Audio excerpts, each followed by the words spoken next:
E aí, fera, tudo bem? Professor Marcos Otoshi de História, e na aula de hoje a gente vai trabalhar imperialismo, neocolonialismo. As palavras parecem difíceis, mas você vai entender com essa aula que não é tão difícil assim. Vê só, pessoal, quando a gente fala de imperialismo, a gente fala da dominação política, econômica de uma nação mais forte e rica sobre uma nação mais pobre e fraca. Repetindo, imperialismo é quando um país rico e poderoso ele domina um país mais fraco e pobre. Exemplo disso, Índia, que vai ser dominada a partir do século XIX pela Inglaterra. Então a Inglaterra era um país imperialista. Ele dominou politicamente e economicamente a região da Índia. A gente vai se aprofundar nisso daqui a pouquinho, tá bom? Então guarda esse conceito de imperialismo. Quando a gente fala de neocolonialismo, neo, novo, novo colonialismo, diferente, por exemplo, daquela colonização, né, inicial, antiga lá atrás. Então, por exemplo, quando a gente fala da colonização do Brasil, o Brasil foi colonizado por quem?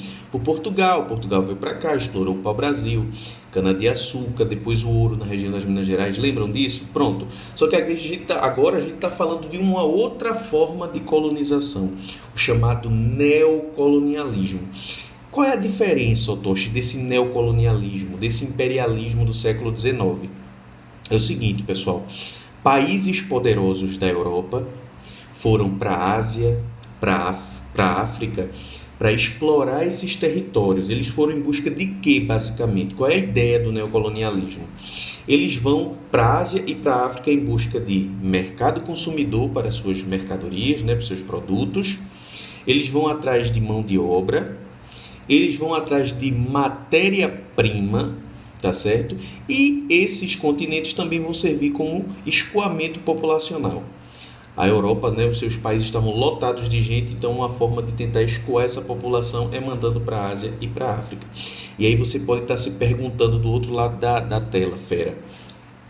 Otoshi, qual é o objetivo desses países europeus ao invadirem o território africano, asiático? Gente, é capitalismo puro. A gente está passando nesse período aí pela chamada segunda revolução industrial, tá certo? E vocês sabem que a gente já teve aula sobre revolução industrial, que a Inglaterra foi o primeiro país a se industrializar no mundo. Qual é o objetivo de um país que se industrializa? Vender as suas mercadorias, tá certo? Conseguir aumentar o seu mercado consumidor. Na Europa já estava saturado, então onde é que a gente vai encontrar isso? Na Ásia e na África. Eu vou encontrar pessoas que comprem o meu produto. Se você compra o meu produto, vai aumentar a minha lucratividade. Então, quando ocorre o fenômeno conhecido por imperialismo, neocolonialismo, coloque isso na sua cabeça. Os países poderosos europeus, eles vão para o continente asiático, para o continente africano, em busca de matéria-prima, mercado consumidor. Não esquece disso, pelo amor de Deus. Eu preciso de alguém para consumir os meus produtos. Eu preciso de gente para trabalhar para mim e eu preciso escoar a minha população, tá certo? Esse é o objetivo desses países. Agora, lógico, você acha que esses países vão chegar no continente africano dizendo: olha, vim aqui para te explorar, vim aqui para ganhar dinheiro em cima de tu, vim aqui para roubar tua matéria-prima? Não, né, pessoal? Eles chegam nesses países com um discurso feito, com um discurso formado. Sabe qual era o discurso? Era o seguinte: olha, nós europeus somos superiores. Nós europeus somos civilizados. Nós somos modelos a serem seguidos aqui no mundo. E nós, então, viemos aqui para a África, viemos aqui para a Ásia, para trazer o progresso para vocês. Veja que discurso lindo, né? Eu sou civilizado, eu sou progressista, vocês são atrasados. Mas como eu sou bonzinho, eu estou vindo para cá para civilizar vocês. Eu estou vindo para cá para trazer o progresso. Existiam na época, né, pessoal, teorias, né, sobre o darwinismo social, que defendia a superioridade do europeu, né, e a inferioridade do asiático e do africano. Então, você me pergunta, Otoshi, eu não acredito que os africanos caíram nessa conversinha não, de que os europeus estavam chegando lá para civilizar eles, para trazer o progresso. Gente, foi o discurso utilizado pelos europeus, né? Foi a ideologia levada pelos europeus. E aí a gente vai ter a Inglaterra, por exemplo, conquistando a região da Índia. Vou dar só alguns exemplos, tá, pessoal? Tem muito mais países que a Inglaterra conquistou, muito mais territórios. Então, a Inglaterra, por exemplo, né, conquistou a África do Sul, conquistou o Egito. Na Ásia, a Inglaterra conquistou a Índia. Então, eu estou dizendo que a Inglaterra vai dominar esses territórios. Ó, imperialismo, o primeiro conceito que eu trabalhei na aula de hoje. Ele vai dominar política e economicamente uma nação mais pobre e fraca. Lembra disso? Pronto. Imperialismo britânico.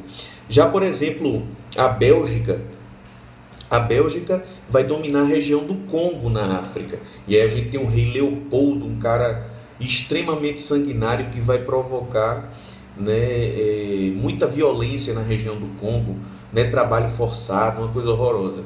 Então, esse é um outro exemplo de imperialismo, né, a Bélgica conquistando a região do Congo, então vai explorar aquela região, tá bom? Otoshi, a gente pode citar um outro exemplo por aí, podemos citar, por exemplo, a França que vai conquistar a região da Argélia, que vai conquistar a região de Madagascar, o Japão, né, com sua política imperialista, vai conquistar a região da Manchúria, tá certo? Então, isso são exemplos de países que simplesmente foram para o continente asiático e africano e conquistaram territórios lá. E é dentro desse contexto, pessoal, que a gente fala da chamada partilha da Ásia e da África. Agora, eu queria que você imaginasse uma coisa, vê só. Tenta imaginar que a África é uma pizza, beleza? Tenta imaginar que a Ásia é outra pizza. Então, a África é uma pizza, a Ásia é outra pizza. Imagina, então, que os principais países da Europa, os países mais poderosos, as nações mais poderosas, elas vão dividir essa pizza. É isso mesmo. Quando a gente está com amigos, tal, que a gente vai dividir uma pizza, ó, toma um pedaço para tu, um para mim, um para tu, depois a gente pega outro pedaço. Não é assim que a gente faz? Pronto.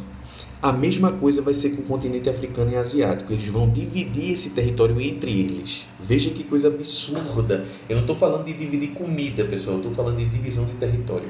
Então, ó, Inglaterra, eu vou ficar com isso aqui e com isso aqui. A França, eu vou ficar com esse território, com esse território. Deixa eu ver um outro exemplo. O Japão, o Japão, vou ficar com essa parte aqui da Ásia. E era assim que funcionava, pessoal, tá certo? A partilha da Ásia e da África, tranquilo? Então não esquece disso.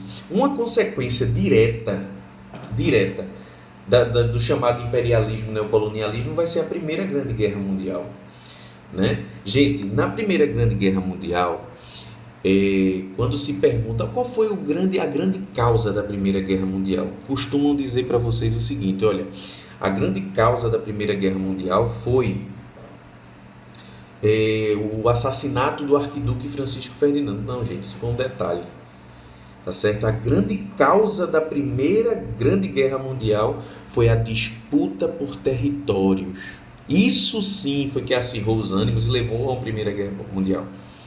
Foi a disputa por territórios, foi esse imperialismo, foi esse neocolonialismo, essas disputas entre as principais nações da Europa e o Japão, né, lá na Ásia, que disputavam territórios ali no continente africano e no continente asiático. Otoshi, isso foi legal para os países da Ásia e da África? Lógico que não, né, pessoal? Vem um país de fora, domina o território e começa a explorar. Sabe quais são as consequências dessa exploração, desse neocolonialismo presente a partir do século XIX, pessoal? É a destruição cultural da Ásia e da África, né? Povos que tiveram sua cultura destruídas, porque quando o europeu ele vem para um determinado território africano e asiático, ele vai trazer a bagagem dele, ele vai trazer a cultura dele e ele vai tentar influenciar aquela região com seus hábitos, com seus costumes, com suas tradições. né, ferindo aquele povo, ferindo aquele território, né, explorando aquele povo. Então são coisas assim que muitos já me perguntaram dentro de sala de aula: ó, Toshi, por que alguns países na África, né, são tão pobres? Por que algumas regiões da Ásia, né, não são desenvolvidos e tal? É isso, cara. Esse neocolonialismo, esse imperialismo do século XIX explorou tanto, destruiu tanto certos países, tanto num continente quanto em outro, que os resquícios dessa exploração a gente consegue ver hoje. Então tem país que está realmente no fundo do poço, mas ainda como consequência dessa exploração do início do século XIX. Você entende o que eu estou falando? Então veja como uma coisa leva a outra. E muitos não conseguem entender: por que isso? Por que aquilo? Não entendo por que a África não consegue. É isso, cara. É história pura. Imperialismo, neocolonialismo, século XIX vão trazer consequências brutais para a história do mundo, sobretudo para a história desses dois continentes. Tá bom, pessoal? Então não esquece. Esse assunto é extremamente importante para que você entenda a Primeira Grande Guerra Mundial, tá certo? Se não houvesse esse neocolonialismo, esse imperialismo, essa disputa territorial, provavelmente a gente não falaria de uma Primeira Grande Guerra Mundial. Tá bom, pessoal? Então fica aí a nossa dica de aula para hoje, tá bom?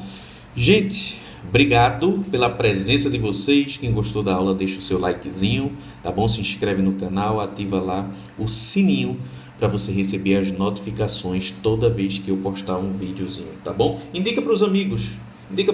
Olha, eu tenho um professor de história, tem um canal simplesinho lá no YouTube, mas as aulas dele, né, vai te ajudar, pode te ajudar aí se tu está se preparando para o Enem ou para qualquer outro vestibular. Tá bom, pessoal? Então fiquem com Deus, que o Papai do Céu abençoe cada um de vocês. Um cheiro e até a próxima. Tchau, tchau.